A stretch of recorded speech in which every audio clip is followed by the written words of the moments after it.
A giraffe is the tallest animal on Earth, literally a head above the rest. The height of an adult giraffe averages 18 feet. Keep that in mind. It may be useful later.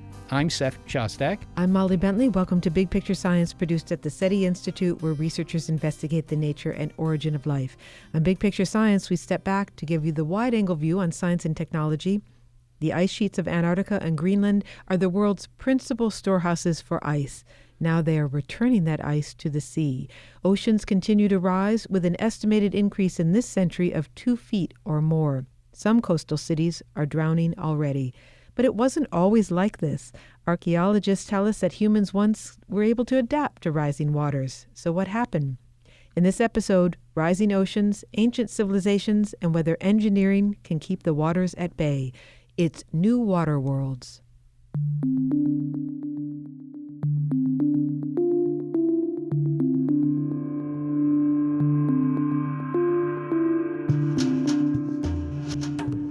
The science is clear. The world's ice is melting and sea levels are rising. In the last century, the rise has been about 6 inches. Also, and importantly, we've been able to measure the change in the rate at which ice is melting, and it's accelerating. These are facts, and the science is certain. However, estimates vary about by how much more the seas will rise.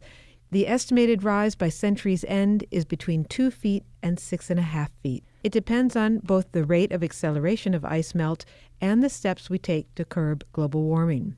But if the West Antarctic and Greenland ice sheets were to collapse, events that could be triggered by the loss of glaciers holding the ice sheets back, and by the way, that's no longer an outlier scenario, a massive amount of ice would dump into the ocean. The seas would rise not by 2 feet or 6 feet, but 10 feet or more. And that estimate is conservative when compared to a dramatic scenario that researchers published in the Proceedings of the National Academy of Sciences in August 2018. If average temperatures climb beyond the proposed limit of 2 degrees Celsius, it could create a tipping point that propels Earth into a hothouse state, triggering as much as 33 to 200 feet sea level rise. If you have trouble picturing what 200 feet is, well, think of that 18-foot giraffe that I mentioned earlier. Imagine taking 10 of the tallest giraffes you can find and stacking them vertically. That's about 200 feet. Now, we don't know how high the seas will rise this century, but we do know that they will continue to rise.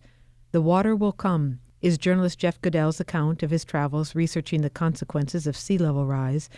In it, Mr. Goodell allows himself to imagine how unchecked ocean waters would affect a coastal city like Miami. Still, the water kept rising, nearly a foot each decade. Each big storm devoured more of the coastline, pushing the water deeper and deeper into the city. The skyscrapers that had gone up during the boom years were gradually abandoned and used as staging grounds for drug runners and exotic animal traffickers. Crocodiles nested in the ruins of the Frost Museum of Science. Still, the waters kept rising. By the end of the 21st century, Miami had become something else entirely, a popular diving spot where people could swim among sharks and barnacled SUVs and explore the wreckage of a great American city. The image of a submerged and sunken Miami is startling, but it may be surprising to hear that this imagined fate for the city is not exclusive to modern climate change science. It goes at least as far back as the era of poodle skirts and skinny neckties. The description of a flooded Miami made its way to television in the 1950s. An episode of the Bell Science Hour series, directed by Frank Capra, yes, that Frank Capra, addressed weather and climate change, the physics of which was already understood. In it, a scientist named Mr. Research describes the detrimental effects of burning fossil fuel to the naive Mr. Writer.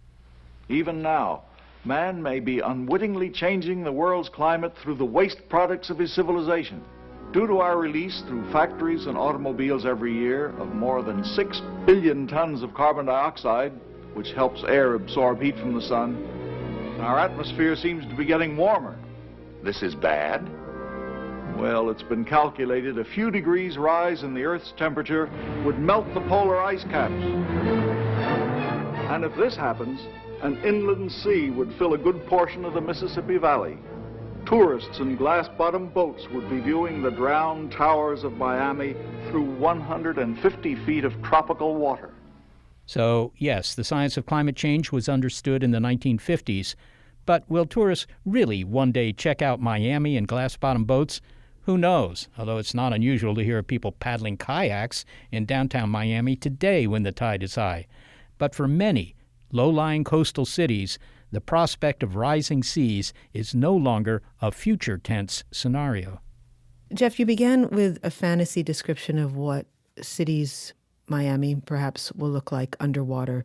But you have been to Miami when it really was flooded during the king tides. And I wonder if you could describe what it was like. Well, I went to Miami first after Hurricane Sandy hit New York, and I began thinking about the implications of water coming into a city and what that meant. And some scientists suggested that I go look at Miami because they pointed out it was a very vulnerable city. And I went down there during the annual king tides in November. And what was shocking to me was the amount of water. I was in Miami Beach at the time. The amount of water that just came into the city on just a normal high tide.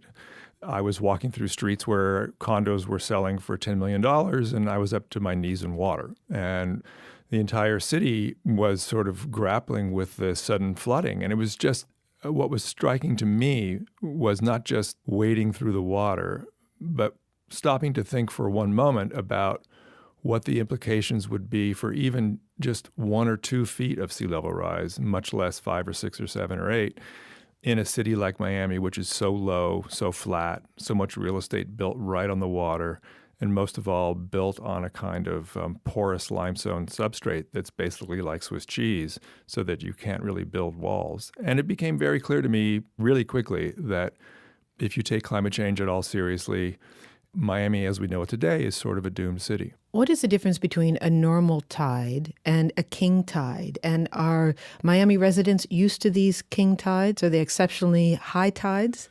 King tide is a loose term. There's no technical meaning for it other than the sort of highest tide of the year that happens because of the alignment of the moon and the same reasons that drive tides in general. But a confluence of factors, usually there's a spring king tide and a fall king tide, and usually the fall king tide is the highest tide of the year, and it usually lasts 4 or 5 days back and forth. And yes, Miami residents are very keenly aware of this. They sort of live in rhythm with this, with the tides, especially the king tides, where they have been experiencing each year, each spring and each fall, increased flooding, more and more flooding, and a rising sense that we need to do something about this, and what are we going to do? You said when you were in Miami, you really got a sense of what could happen when the waters rise. But in your book, you described the moment when it really crystallized for you, the profound connection between the melting ice and sea level rise came when you were in Greenland. Why did it take a trip to Greenland for that to really hit home for you? So I've been writing about climate change more or less exclusively for 18 years now, and I've talked to many scientists, I've been many places, but what's really hard even for someone like me who has spent so much time thinking about the science of this and the politics of this too, is understanding the connectedness of it all. That this is not, when we talk about sea level rise, that is not a thing unto itself. It is part of this large system. The wildfires are connected to this. The droughts, all of this is, one big system. What, the scientist James Lovelock called the sort of Gaia idea of this positive and negative feedbacks, this almost living organism. And that's what I felt in Greenland. We landed in a helicopter on this sort of new piece of land that Jason Box, the scientist I was with, said had probably not been exposed to daylight in 15,000 years or something. And we could watch the Jakobshavn Glacier calving into the sea there from right where we were. And it was very profound because I was looking at the glaciers calving there and thinking about these enormous ice sheets and realizing that this is what is flooding Miami. What's happening here on this glacier at this moment in Greenland right now has profound implications. And of course, not just for Miami. I just made that connection because I was there, but also for Bangladesh and for China and for the Marshall Islands, many places around the world. But it was a memorable moment for me. One of the descriptions of what's happening in Miami now, or at least in the neighborhoods of Miami, that has really stayed with me and will stay with anyone if they read it in your book, and it's an example of the infrastructure that is so vulnerable, is the waste management system, and specifically the septic tanks and why they're so vulnerable. I wonder if you could describe that in as much detail as you'd like to. Well, this is one of the things about sea level rise and this flooding problems with cities that doesn't get talked about enough. Sometimes when people think about rising waters, even in places like Miami, they think, oh, it's just more water. We like the water. We like the coast. We like Biscayne Bay. It'll just be like more water. What's so wrong with that? But the problem is this is not going to be happy, clean water you're going to want to be swimming in.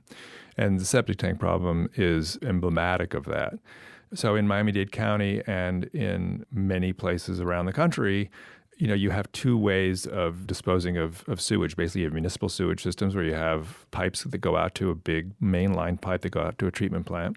And those are relatively resilient to flooding because except for the lines that go from the house sometimes get rotted out. But those work pretty well.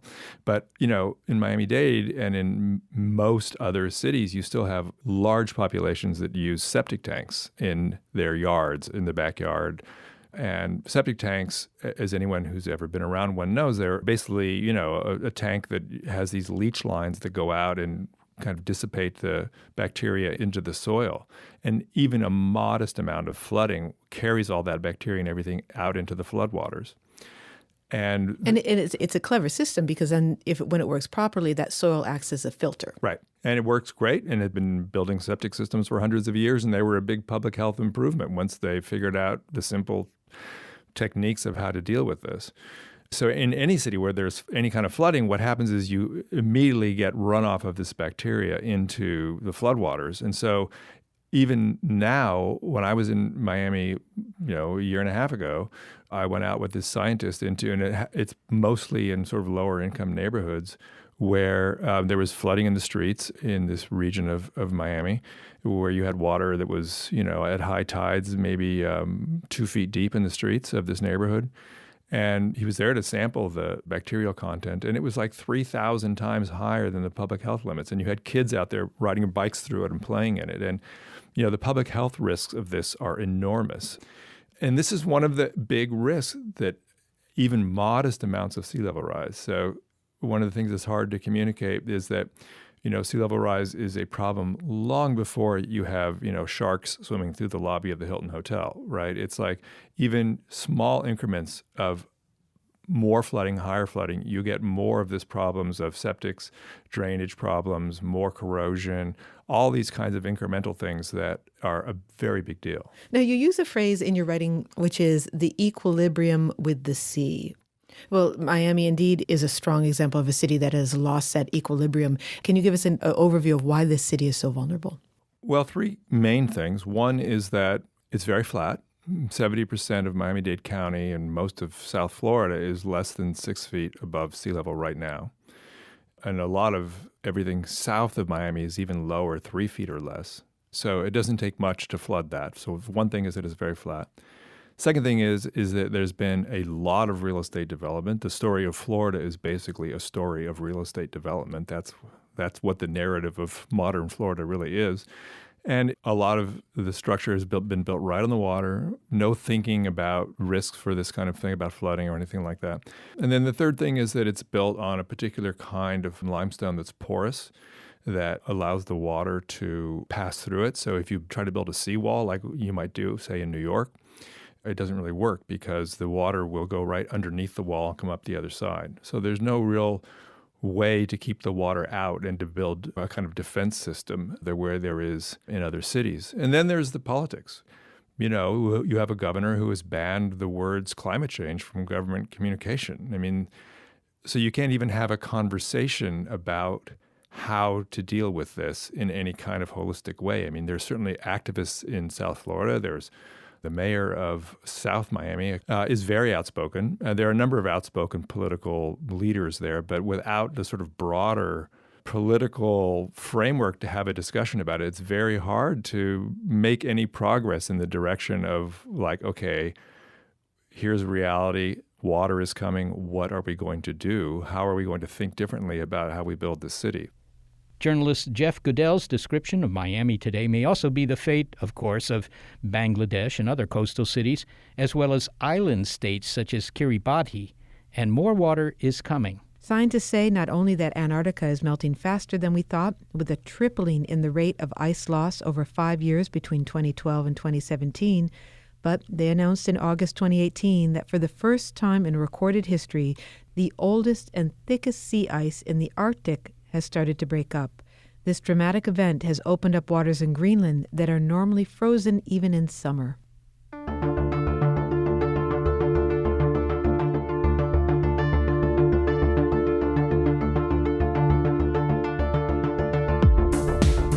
Rising waters threatened to wipe some cities off the map, but human civilization didn't always play a game of chicken with the ocean. Coming up, how we once lived in harmony with the seas and what it would take to do it again. Plus, will NASA have to abandon its launch pads at Cape Canaveral? It's New Water Worlds on Big Picture Science.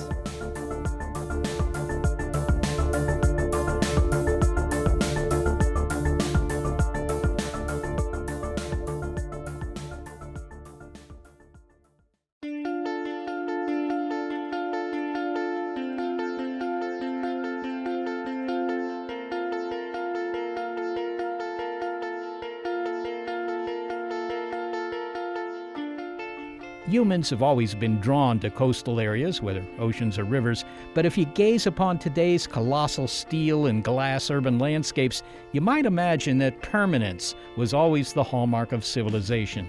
One of the big sort of insights I had reporting this book was that the problem that we're facing with sea level rise is basically rooted in this idea that our boundaries of our world are fixed, that the water is here and the land is here, and it's because it's been that way since we were a little kid, that's how it will always be. And we have no sense that these boundaries can really change. In reporting for his book, The Water Will Come, journalist Jeff Goodell learned that our modern notion of staying put is a relatively recent one and not even universally shared today. I went to see some of the ruins of the first American tribes, the Colusa, who lived in South Florida, who built these shell middens and lived in this sort of primitive Venice with these canals and things. And, you know, when the water would rise or there were storms, they could build their middens higher or they could move them, and they built sophisticated drainage works, and they didn't have this notion that we're living in a fixed place. Their community was moving all the time. And I had a similar feeling when I was in Lagos, Nigeria, when I was spending some time in the water slums there, where there's 300,000 or 400,000 people who live on the water, on houses essentially on stilts. And when I talk to them about storm surges or sea level rise, they're like, I don't care. We can raise our houses 4 feet in an afternoon. You know, we don't have this idea that we've poured a concrete foundation and, you know, and all of that. And they're very adaptable and flexible to it all. So I think that in a certain way, all the risks that we're seeing from sea level rise and these changing boundaries are a very modern problem. And it's a kind of revenge against the modern, the idea that just because we built a building there and the water has been 6 feet away from it, it's always going to be 6 feet away from it. Well, if our predicament today is a revenge against the modern, let's get perspective by heading in the opposite direction of time zero. I'm Brian Fagan. I'm an archaeologist, and I write general books for the public about the past. One of his many books is The Attacking Ocean, the Past, Present, and Future of Rising Sea Levels. Dr. Fagan reminds us why human civilization has almost always begun on a coast. In a world which is interconnected by trade and all kinds of other things, the primary way of moving goods, everything from cars to grain, is by ship. Therefore, cities on the water, in safe ports, on estuaries, are absolutely vital to this trade. Early civilizations were able to adapt to changes in water level. The ancient Egyptians, of course, lived in harmony with the flooding of the Nile, planning harvests around the annual flood deposit of rich sediment. Perhaps less well known is the story of the inhabitants of Doggerland. Today, their land is under the North Sea. But during the last ice age, 15,000 years ago, it was an inhabited marshland and a hub of human activity. Doggerland is the flooded North Sea between England and the continent. It was dry land during the last ice age, say 15,000 years ago. It was dry land, but it was very swampy and wet. Then the sea levels rose about 300 feet till about 6000 BC, when they stabilized to near modern levels.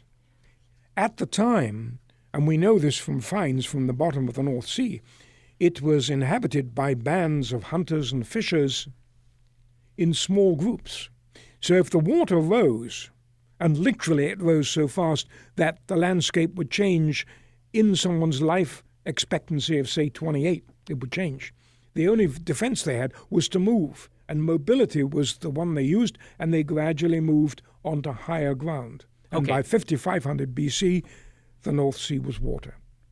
So within, if you will, the recent history of Homo sapiens, I mean, if you're talking 10 or 15,000 years, that isn't very long ago compared to the 300,000-year history of Homo sapiens. In relatively recent times, you could walk from where Berlin is to where London is, right? Mm-hmm. Okay. And so there were people living in that area that connected what was then the peninsula of Britain. So these people had to adapt to the fact that their entire landscape, if you will, where they were living was going to go underwater. They could see it happening, but there were only 10,000 people, so they could just walk out of the problem, right? They could walk out of the problem. Their second nature was mobility. They followed the movements of game. They jumped into dugout canoes and caught fish at certain times of the year, and so on and so forth. This was as much part of their lives as eating. But as the population rose, territories got more circumscribed, particularly when they got on higher ground. And then a whole set of other problems developed, because if you have circumscribed territory, you tend to have more permanent settlements, and for the first time you're anchored to your land. So this is an example of a society that could adapt to rising water levels, dramatically rising water levels. What does it mean to be mobile? I'll give you the classic example. The toolkit, and they are not on the ocean, but this gives you it, the number of tools owned by the average sand hunter-gatherer in the desert in southern Africa 50 years ago, when they were still doing this, was 24 artifacts. How many objects do you have at home? I think it's more than 24. Yeah, but that's the biggest thing about mobility. You have to be mobile and portable. That mobility can be defined by a dugout canoe, but you've got to be mobile, and you've got to be able to carry it. And the people who went to the higher ground were successful. They stayed there. They continued to hunt and fish on higher ground. They must have relied more on hunting and food gathering. And eventually they took up agriculture. And the big thing about all of this was that it was simply people adapting to new circumstances. So how would you view our situation today? We're facing rising waters. What are we going to do? It's a very complex issue which involves the silent elephant in the climatic room, which is population growth. And the modern era of having to cope with sea levels really began with the Industrial Revolution, with the growth of urbanization and international trade, the development of the British Empire, the whole bit. And what happened then was you got increasingly dense populations close to the water by estuaries and so on. Why? Coastal ports. Because in those days, without railroads, the cheapest way to move anything was by water. The reason there were such big cities by the coasts is that the infrastructure and the governance and the organization of and support of this trade requires large numbers of people living to the coast. A lot of people like living by the ocean. It tends to be cooler, and it gives you access to a broader world. And I don't know the exact figure now, but I think a couple of billion people live right close to the ocean, and many of them are highly endangered. So it sounds like what you're saying is, whereas it wasn't terribly hard for the Doggerland folk to just, move out of the way, and they had plenty of time to do it, right? Mm-hmm. Thousands of years. Mm-hmm. Now suddenly we're confronted with sea level rise that's much shorter in terms of its time scale. We have many, many more people. And, these networks of trade and so forth are all in place. I mean, is it possible for us to do what, Doggerlanders did? No, it isn't. There were too many of us. Let's face it, you cannot move a city of 5 million people without an enormous adjustment of government resources and of people's thinking to do it. And if you're looking at moving an entire huge city, you're facing a number of problems. One, the economic impact on people who have paid big money for coastline properties.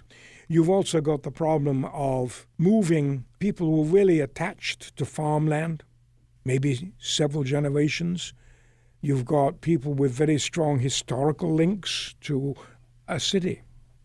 And ultimately, although the whole issue of sea level rise is a global problem, and it's a long-term problem, and the biggest thing to me is we better start thinking on the long term about this.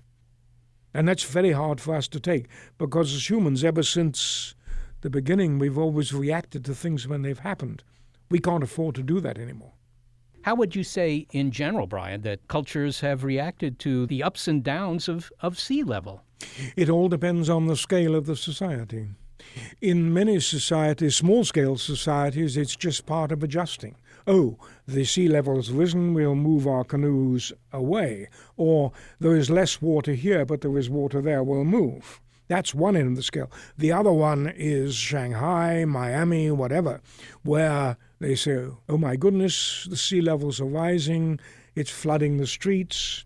What do we do? The immediate reaction is to build sea defenses. Then the thinking gets longer term, realizing how expensive that is, and you look at other expensive alternatives. Whatever you do now, the big difference is there are lots of people, many more coming, and to move us requires long-term thinking and a lot of money, and no climatic change denial. Well, finally, Brian, as an archaeologist, you're used to considering the big picture, the long-term picture. If you had to imagine what lifestyle might be in an urban setting, say a couple of 100 years from now, what would you imagine? You do ask interesting and difficult questions. One thing is absolutely certain, the populations will be more dense, and there's going to be a huge emphasis on high-density living, which means going up, because the amount of land available, if sea levels rise, is going to be less. You're going to have people moving away from rivers. You're probably going to have a heavy investment, in rapid transit. I think the days of the urban car are probably limited, and this will be very difficult. You stop building condominiums at sea level. Brian Fagan, thanks so very much for speaking with us. My pleasure.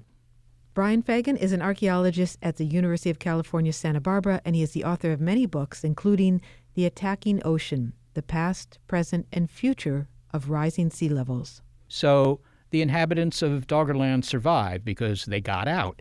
And there weren't very many of them. I think on the order of 10,000 we heard. And we can assume that they didn't have a lot of stuff. No, they presumably did not have a lot of personal possessions. And the key in that was mobility. Yes. Mobility. Yeah. Well, and I'm not even sure they had the wheel if you're talking about this long ago. But on the other hand, even if you don't have the wheel and you don't have a lot of stuff, if you don't have a grand piano or whatever else to move, it's probably something you can do. While we turn to the past for inspiration on how to adapt to higher sea levels due to climate change, we also face the daunting task of how to protect the past from those rising waters. Anthropologist David Anderson at the University of Tennessee in Knoxville and his team are shining a light on the fate of historic sites along the U.S. East Coast. From 15,000-year-old Native American sites to the launch pads at Cape Canaveral, treasured historic and cultural spots could be washed away. My colleagues and I did a study just looking at 9 southeastern states. It was a paper published in PLOS One, and we looked at about 130,000 archaeological sites by elevation above sea level. And just with a 1-meter rise in sea level, we're going to lose potentially as many as 20,000 of those, including well over 1,000 that are already listed as eligible in the National Register of Historic Places. We're going to lose lots of sites, known and many more that we don't know, to sea level rise. Well, give me an example of an historic site that's under immediate threat. Well, classic example is Jamestown. Another is St. Augustine. Another is the Battery in Charleston, South Carolina. Those are all sites that are very close to modern sea level, and indeed people are concerned about how even modest increases in sea level will threaten them. Now, how do you determine that they're under threat? I mean, are you just looking at their elevations and comparing that to the estimates for sea level rise and saying, well, this is going to be underwater? I mean, is it that simple? Yes, it's actually, our model has been described as a fairly simple model because what we do is we look at the elevation of the archaeological site or historic property or building, and then we say, well, what would a 1 meter rise in sea level do? Would that cover that site, that building? Would it flood it? It's a very simple model, but it does tell us there are large numbers of sites within a very short distance elevation above modern sea level. But is this just limited to historic sites? I mean, what about contemporary facilities? I'm thinking of Kennedy Space Center. That's right there on the Atlantic. I don't imagine it's more than a meter or two above the Atlantic. As a matter of fact, land managers at Kennedy are working on what they call managed retreat, which is basically building buffers, planning for the future, trying to prevent shoreline erosion from occurring, looking at areas further inland, building dunes, stabilizing them with grasses. It is a concern for them. So does that mean that its ability as a launch facility goes away? I mean, the pads are at ground level. Yes, and in fact, that's what land managers are working at. They're trying to prevent flooding from, say, extreme weather events, storm surges. That's why you would build barriers, dune ridges along the ocean margin. Looking at areas further inland and at higher elevation, those are areas of concern. And we're coming up on 50 years since the launch from Pad 19 of the first lunar landing mission. These are tremendously iconic and historic sites that need or should be protected. Now, you've talked about historic sites. I grew up in the Washington, D.C. area, and, that was all pretty much a swamp before they started developing it at the end of the 18th century. And the White House is probably not very far above sea level either. Is some place like that also under threat? Well, in the long term, yes. The White House is actually at about 50 feet. The Lincoln Memorial is about 30 to 35 feet. So that's much further out. All this depends on, of course, whether and when sea level rises to a certain amount. And what we do is we just go with projections that climatologists put forth. And the current best thinking is roughly a meter in the next century, and then perhaps as many as 3 to 5 meters in the century or so after that. So we don't claim to say this is when seas will rise. What we're saying is that historic properties, archaeological and historic resources need to be a part of the planning for the long term. What are the options here? I mean, very naively, you might think, okay, well, if Jamestown's under threat, it's right there on the river. We'll just put a wall around the whole place. Or, I don't know, if that's not practical, maybe you could move the whole thing inland 20 miles or something like that. Or, of course, you could just say, well, it's gone and abandon it. What determines whether a site is considered for walling off or moving or simply giving up? Well, at this point, we've just begun to be thinking about this. Unfortunately, we're not going to be able to fix it all. We're going to have to make hard choices because the problem is global in scale. It's immense. It's affecting the entire coastal margin of the planet. So what we have to do is we have to come up with effective means of planning, mitigation procedures, what sites are important, which ones are perhaps unique, which ones are less important. There will be a triage that will have to occur. And as a profession, people around the world in archaeology and historic preservation are starting to think about this, but we have a long way to go. Now, you've mentioned thousands of sites. The estimates for the rise in sea level vary from something like 2 feet to 10 feet or even more. Is that estimate of how many sites will be affected at the low end or the high end of that scale?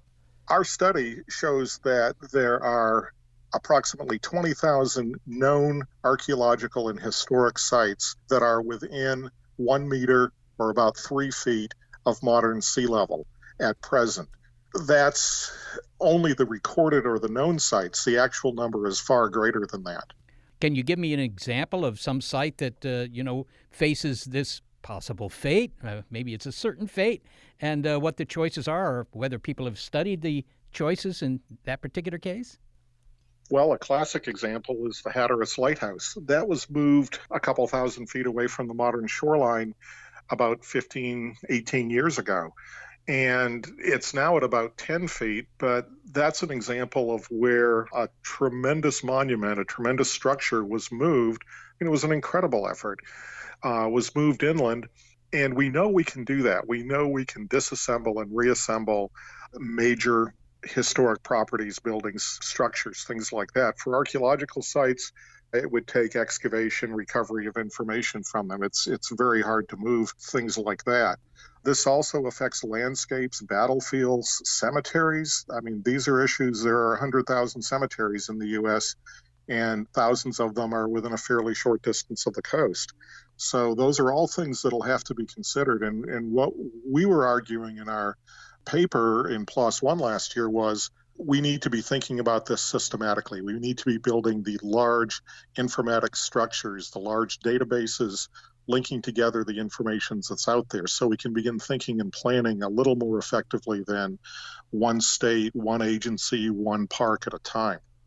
I think it's one of the greatest challenges we face as a profession and indeed as a civilization is how are we going to deal with the record of our history that is threatened. Dave Anderson, thank you so very much for speaking with us. Thank you. I really appreciate the opportunity, and let's hope that we have a happy future. David Anderson is an anthropologist at the University of Tennessee in Knoxville, and a link to his team's paper of how sea level rise threatens archaeology sites can be found on our website, bigpicturescience.org. Plus, there you'll also find a link to an interactive website where you can generate maps of North America where people were living up to 15,000 years ago.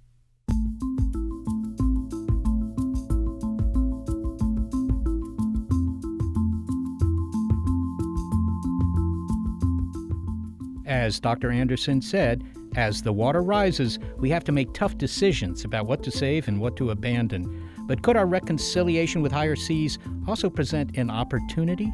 Possible engineering solutions next. It's New Water Worlds on Big Picture Science.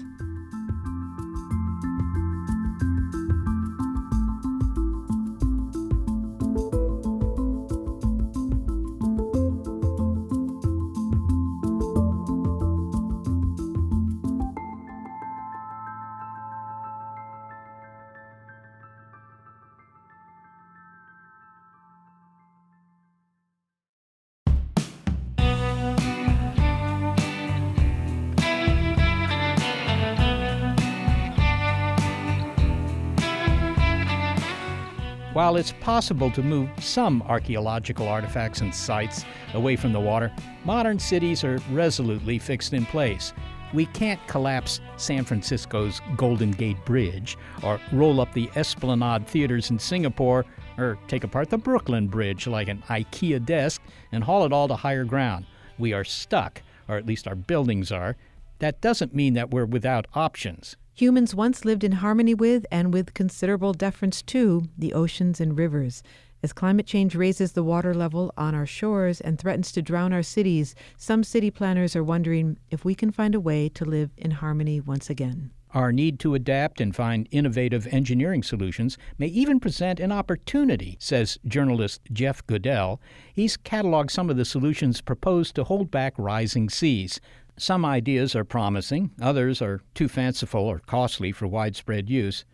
The Dutch, of course, can provide infrastructure solutions that will give us guidance, but any idea we implement begins with changing our fixed mindset.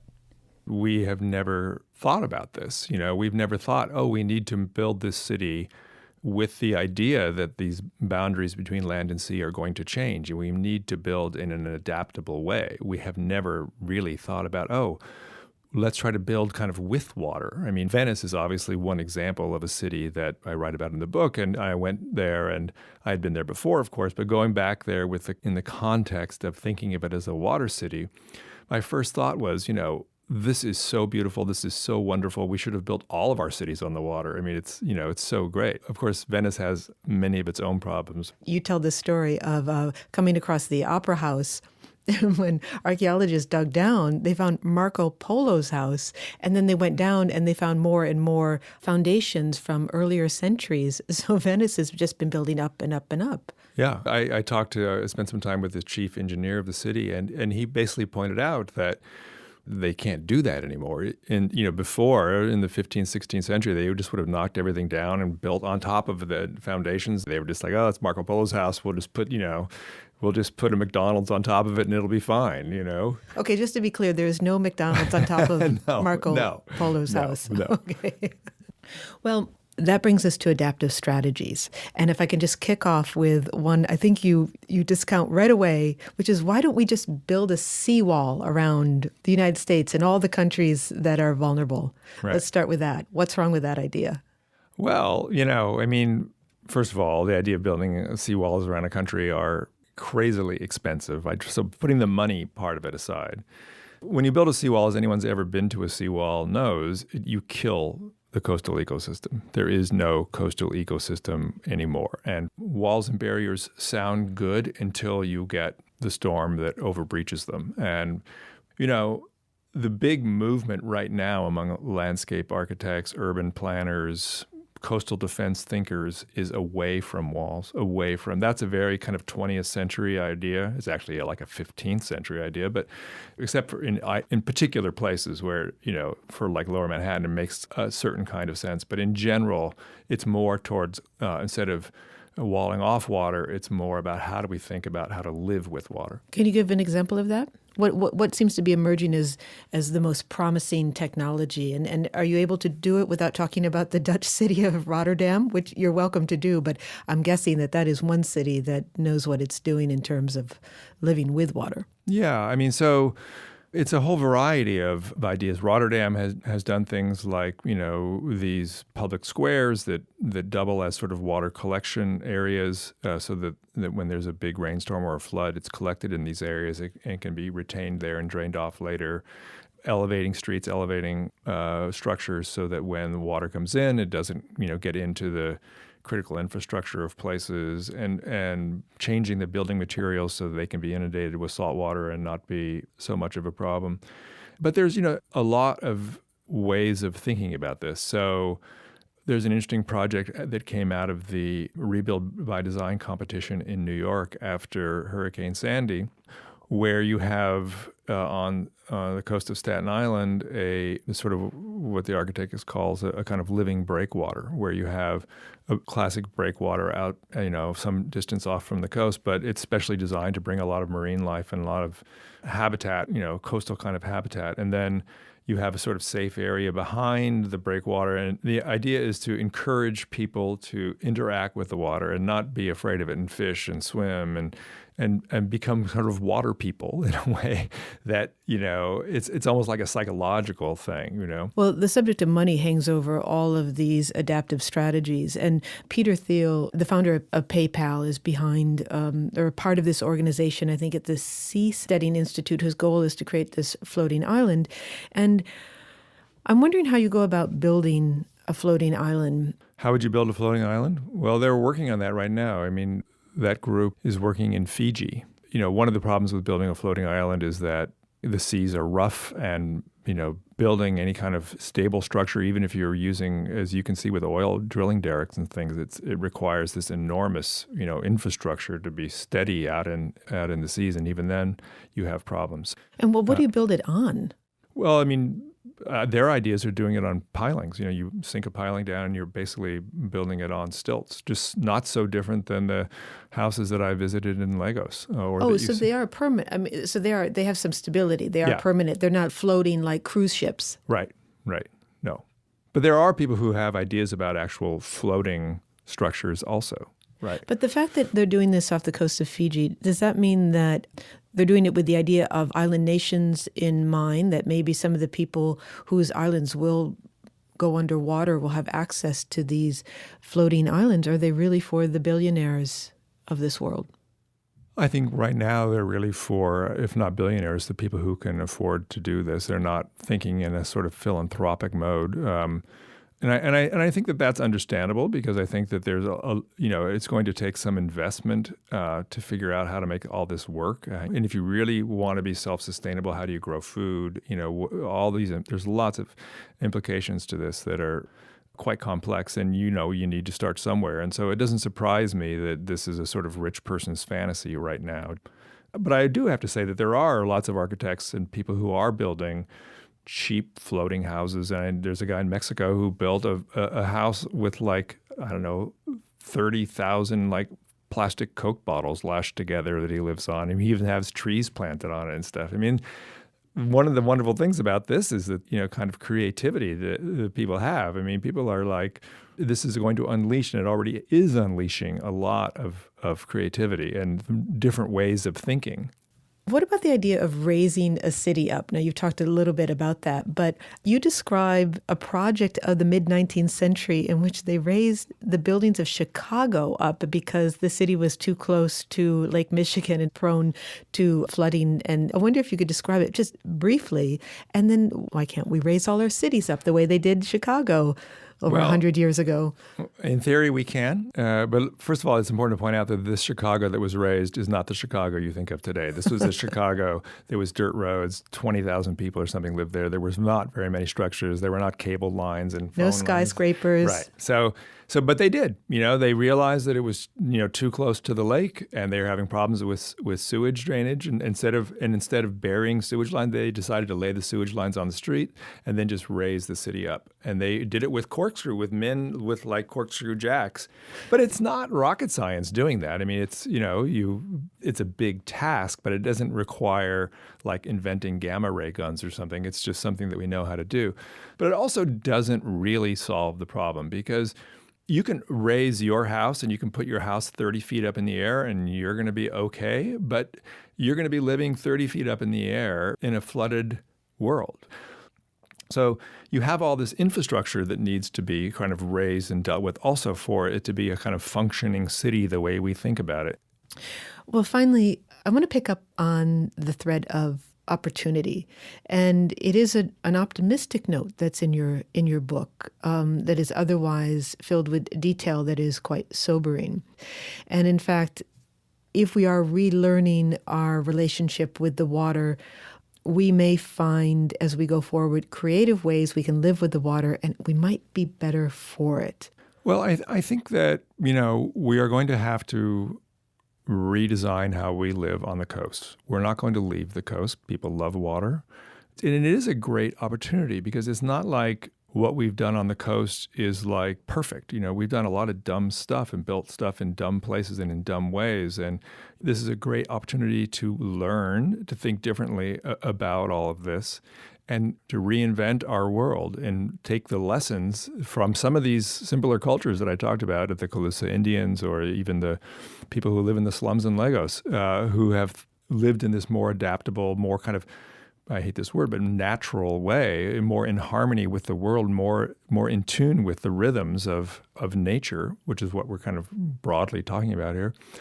That's one of the reasons I wrote the book, because I feel like it's important to address this, to talk about this, to think about this, and not just put our heads in the sand and pretend that this is not happening. The book is called The Water Will Come because it's coming. No matter what we do with carbon emissions, no matter if we all ride skateboards to work, sell our SUVs, but the amount of heat that's built up in the atmosphere means the glaciers are going to be melting. The water is going to be right. We're going to have to deal with this. And the sooner we start thinking about this, the better off we'll be.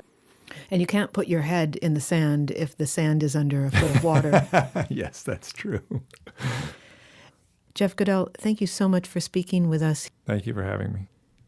Jeff Goodell is a journalist and the author of The Water Will Come, Rising Seas, Sinking Cities, and the Remaking of the Civilized World.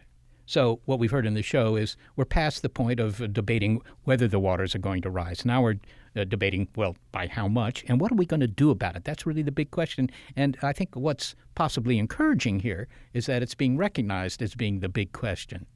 And we can look to the past as a way of shaking ourselves loose from our fixed mindset about being fixed in place. There was a time when humans were more nimble, they were more mobile. Maybe we can't be that way now, but we can perhaps find some adaptive solutions that incorporate a flexibility and will allow us to keep the water at bay. Yes. I think that there's always been a premium on flexibility, adaptability when it comes to survival for any species. And humans like to pride themselves on being especially adaptable. Well, we're just going to have to call on that talent of ours.